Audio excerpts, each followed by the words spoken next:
Allez, il va rappeler. Allez, il va rappeler. Il va rappeler. Il va rappeler. Il m'a dit on se rappelait dans 5 minutes. Il m'a dit je te rappelle dans 5 minutes pour faire le paiement. Putain.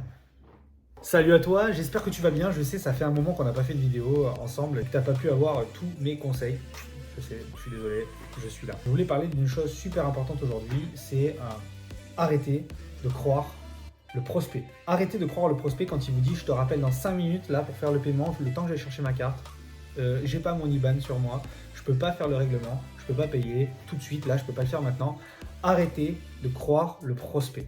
Ok, super important, ne pas se mettre en tête que le prospect vous donne une raison valable de ne pas passer à l'action maintenant. Si vous avez isolé l'objection, que l'objection de l'argent a été réglée, qui vous dit ok, on peut le faire, ok, il n'y a pas de souci, je te rappelle dans 5 minutes pour faire le paiement, le temps que j'aille chercher ma carte, le temps que j'aille faire les démarches, etc. Arrêtez de croire le prospect. Ce qui va se passer dans 90% des cas, et bien sûr je parle de manière générale, hein, il y a des prospects qui vous disent je vous rappelle dans 5 minutes et qui vont vous rappeler, mais c'est la grande majorité qui ne le fait pas. Pourquoi ?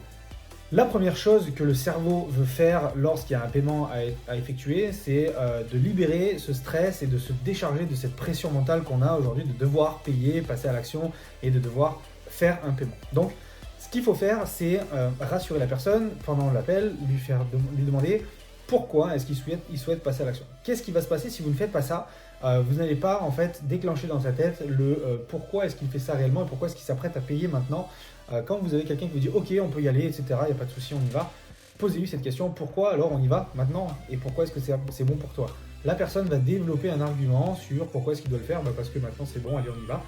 Et attendez pas de la bonne foi de votre prospect qui vous dit je dois revenir, écoute on se rappelle dans 2 minutes ou on se rappelle ce soir ou on s'appelle demain pour faire le paiement, comme ça c'est bon, c'est nickel. Ça équivaut à j'ai besoin de réfléchir et je ne dois pas passer à l'action maintenant. Ce que vous devez mettre en place, c'est une manière de rassurer le prospect sur le fait qu'il doit le faire maintenant. Pour une raison, c'est que je t'envoie le lien d'inscription et on va faire ton règlement et ton inscription ensemble pour être sûr que tu reçois bien tes accès et qu'il n'y ait pas de souci de ce côté-là.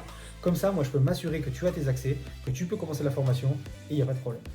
N'attendez pas de la bonne foi d'une personne qui vous dit « je te rappelle en 5 minutes » et on fait le paiement tout à l'heure. Parce que ça n'arrivera quasiment jamais. Ça sera un système de défense et un système de fuite pour partir de l'appel et vous permettre en fait et lui permettre à lui de quitter l'appel et de ne plus jamais vous appeler, de vous bloquer ou de ne pas répondre à vos prochains appels. Parce que tant que vous l'avez dans l'appel, il vous a donné des éléments, il vous a expliqué pourquoi il voulait le faire, qu'est-ce qui l'a motivé, il vous a dit ok, et maintenant il s'est retrouvé bloqué, vous l'avez prostré contre un mur et vous lui avez dit maintenant c'est bon, tu peux passer à l'action et tu n'as plus qu'à payer. Et ben non. Cette personne-là va vous dire j'ai besoin de réfléchir, etc. Donc si elle vous dit j'ai besoin de prendre 5 minutes pour aller chercher ma carte, attendez avec elle. Puis il n'y a pas de souci, je t'attends. Mais ne t'inquiète pas, on va pouvoir faire le paiement maintenant. Non mais je te jure, je te rappelle dans 5 minutes parce que là je l'ai pas. Il va commencer à vous sortir des bullshit et vous allez vous rendre compte petit à petit que ça manque de crédibilité et que vous risquez de perdre la vente. Donc quoi faire à ce moment-là ? C'est lui dire ok, pas de souci, moi j'ai juste une question pour toi, c'est est-ce que tu es sûr de vouloir le faire ? Là, la personne, vous allez avoir une réponse. Oui ou non. Oui, ok. Si tu es sûr de vouloir le faire, pourquoi est-ce que tu veux tu préfères attendre 5 minutes ou qu'on se rappelle dans 5 minutes ? Qu'est-ce que ça va changer entre 5 minutes et maintenant ?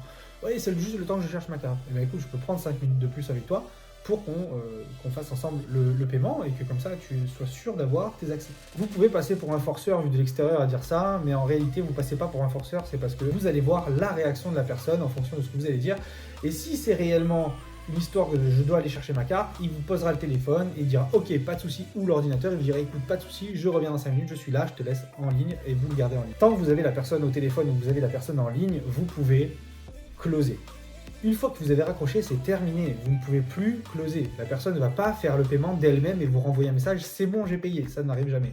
Ou très rarement, ok, je ne vais pas dire jamais parce que je connais déjà les commentaires, moi ça m'est arrivé une fois, nanana. Essentiel de rassurer la personne sur le pourquoi est-ce qu'il veut le faire maintenant, qu'est-ce qui fait qu'il le fait maintenant et pas demain, voilà, ça c'est à faire dans l'appel et au moment de payer bien sûr, de lui faire expliquer pourquoi est-ce qu'il pense que c'est la meilleure solution pour lui maintenant.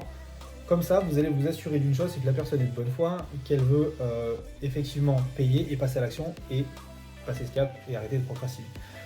Voilà, c'était un petit conseil que je peux vous donner. Arrêtez de croire le prospect qui vous dit on se rappelle dans 5 minutes, on se rappelle dans 1 heure, ça n'arrivera jamais, il ne vous rappellera jamais, il va vous bloquer. Et une fois que vous avez perdu le contact téléphonique ou visuel, vous n'avez plus la possibilité de changer la donne. Ok ? Donc c'est super important, réanalysez votre prospect Faites-lui toucher du doigt que c'est bien qu'il le fasse maintenant et que c'est une bonne chose, que vous êtes là pour l'accompagner jusqu'à l'entrée sur la plateforme ou sur la formation ou sur l'accompagnement et que c'est de manière bienveillante. Vous ne passerez pas pour un forceur en disant « Écoute, pas de souci, prends 5 minutes, je t'attends, je suis là, je prends mon temps pour toi, de toute façon je suis là pour t'accompagner. L'accompagnement commence maintenant, donc va prendre tes 5 minutes pour aller chercher ta carte, pour aller chercher ton IBAN ou pour aller chercher ton RIB. Et il n'y aura aucun problème pour moi en t'attendant. » La personne qui refusera ça, de toute façon, vous savez que ça risque d'être mort et qu'il y a une autre objection derrière. Donc, soit vous arrivez à rebondir et à aller traiter la nouvelle objection en utilisant des méthodes qui sont faites pour isoler les objections, ou alors vous allez perdre tout simplement votre vente. Voilà, c'était un petit conseil pour vous aujourd'hui. J'espère que vous allez mettre ça en application, que vous allez arrêter de croire les prospects, parce que si la personne vous dit « Ok, on y va » et qu'elle trouve une excuse pour ne pas le faire, vous êtes mal barré. Passez une bonne journée, très bonne continuation à vous, bon close à tous.